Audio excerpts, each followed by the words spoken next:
It's now sort of early-ish February and we're up on Dad's allotment now. I've got to confess, this is one of the patches that we don't come to often enough, and one of my confessions to add to that is that we had a potato crop in here that was planted last year, and we didn't harvest it last year either, and we came up today assuming that it would be rotting in the ground, and interestingly it was fine. So we've managed to dig up all the potatoes, and they'll go back to the house, and what we'll do is we'll dry them out before we store them. But if we come this way,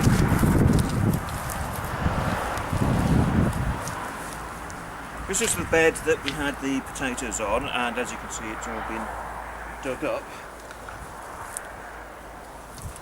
And here we have the kale that we planted in the autumn, and it's doing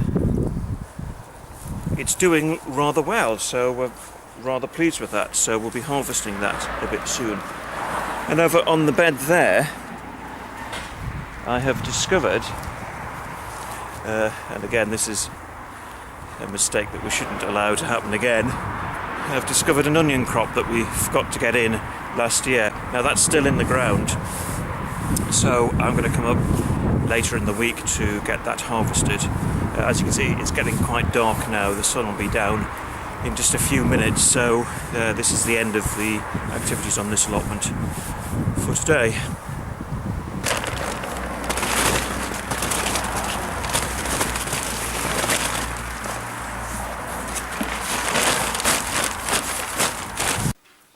These are the potatoes that we harvested yesterday, and we've brought them back home. They're in this sack here, and I'm spreading them out on newspapers for a few hours so that we can dry them off, because the last thing you want to do is to store your potatoes when they're still got wet, slightly wet earth on them.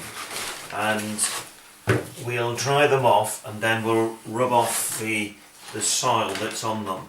But if anybody were to come to my house this afternoon, they will be greeted by a long line of drying potatoes, which is typical of the mad things you'd expect in our house. That's them all now laid out, so we'll leave them there for a few hours, dust them down, and then they'll go into storage and we'll use them over the next few months.